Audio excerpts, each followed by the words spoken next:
মানব জমিনের সম্পাদক মতিউর রহমান বলেছিলেন যে আমরা এখন পূর্বে ফ্যাসিস্ট সরকারের সঙ্গে যদি বর্তমান সরকারের সময়ের তুলনা করি, সাংবাদিকদের নিরাপত্তা কেমন আছে, লেখনী শক্তি কিভাবে স্বাধীনতা ভোগ করছে, সেই তুলনা যদি করি আমরা এখন বেহেশতে আছি।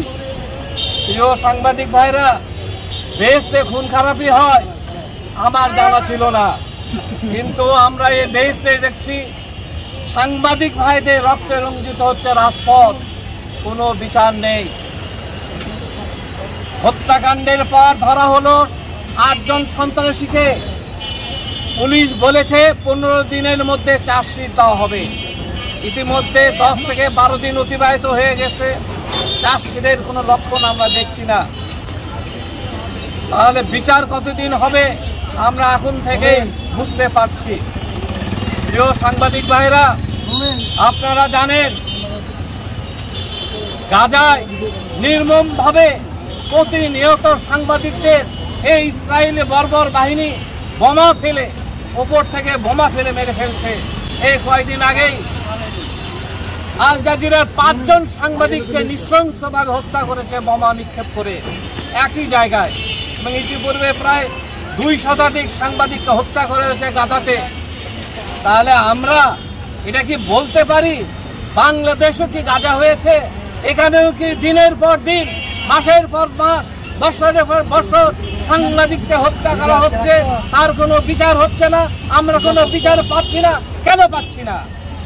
আমরা সাংবাদিক সমাজ বর্তমান সরকারের কাছে আমরা আহ্বান জানাই, আমাদেরকে আর দয়া করে রাজপথে নামার চেষ্টা করবেন না, আমাদের পেশাতেই নিয়োজিত থাকার সময় কাটানোর সুযোগটুকু দিয়ে দেবেন। আমরা দেখেছি কুষ্টিয়ায় মাহমুদুর রহমান মান্না, আমার দেশের সম্পাদক, বিচারের আশ্রয় গিয়েছিলেন, বিচারালয়ে তার উপর হামলা হয়েছে, মাথা ফেটে দেওয়া হয়েছে, রক্তাক্ত করেছে, দেশ থেকে সরে দেশান্তরী হওয়ার বাধ্য হয়েছে। তার বিচার কোথায়? বর্তমান সরকার তো স্বাধীন, বর্তমান সরকারের সঙ্গে বিচার করার তো সুযোগ আছে, কিন্তু সেই বিচার কোথায় পায়?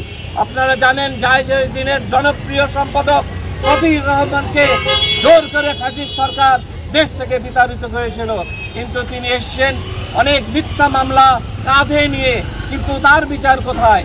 কোনো সাংবাদিকের বিচার অদ্যাবধি আমরা ন্যায় বিচার এখন অদ্যাবধি পাই নাই। আমরা কি এই দৃষ্টান্ত দেখতে চাই বর্তমান সরকারের কাছে? সমস্ত জায়গায় সংস্কার করছেন, সাংবাদিকদের বিচারের ব্যাপারে সংস্কার করুন, বিচার ব্যবস্থার সংস্কার করুন, তবে তো দেশ সঠিক পথে চলবে। এই আহ্বান জানিয়ে এই বর্তমান সরকারকে জানাচ্ছি, আমাদেরকে নিরাপদে আমাদের পেশায় দায়িত্ব পালন করার সুযোগ করে দিন।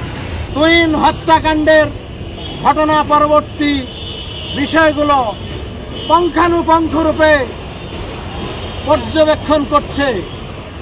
যদি কোনো রকম তালবানা করা হয়, যদি তুহিনের হত্যাকাণ্ড নিয়ে ভিন্ন কিছু করা হয়, চেষ্টা করা হয়, তাহলে সাংবাদিকরা কিন্তু ব্যাপক আন্দোলন গড়ে তুলবে। যখন সেখানে একটি হানি ট্র্যাপের ঘটনা ঘটছিল, সেইখানে দাঁড়িয়ে সাহসী সাংবাদিক তুহিন তার ভিডিও ক্যামেরা দিয়ে ওই ঘটনাটি ভিডিও করছিলেন। সন্ত্রাসীরা এতই বেপরোয়া ছিল, তারা তাকে ওই ভিডিও ডিলিট করতে বলেছিল, কিন্তু সাংবাদিক সাহসী তুহিন তাদের কথা শোনে নাই।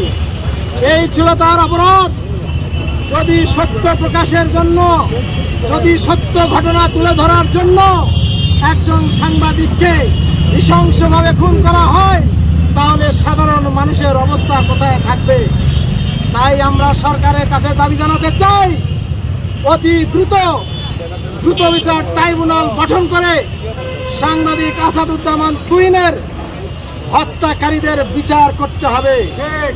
বিগত ফ্যাসিস্ট শাসন আমলে বিভিন্ন স্থানে সাংবাদিকের ওপর হামলা করা হয়েছে, সাংবাদিকদের মামলার নামে মামলা দেওয়া হয়েছে, সাংবাদিকদের কারাগারে নিক্ষেপ করা হয়েছে, সাংবাদিকদের বিভিন্নভাবে হ্যারাসমেন্ট, হেনস্থা করা হয়েছে।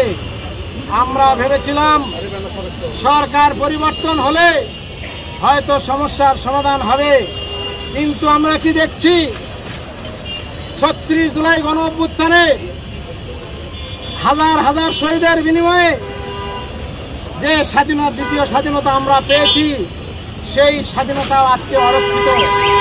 সেই স্বাধীন দেশে সাংবাদিকতার স্বাধীনতা নাই, সেই স্বাধীন দেশে সাংবাদিকের কোনো নিরাপত্তা নাই। আমরা মনে করি, সাংবাদিকরা মনে করে একজন তুহিনের ওপর হামলা, তুহিনকে হত্যাকাণ্ড বাংলাদেশের স্বাধীন সংবাদপত্রের ওপর আঘাত। আমরা মনে করি তুহিনের ওপর হামলা, তুহিনকে হত্যা করা বাংলাদেশের সংবিধানের প্রতি চ্যালেঞ্জ ছুড়ে দেওয়া।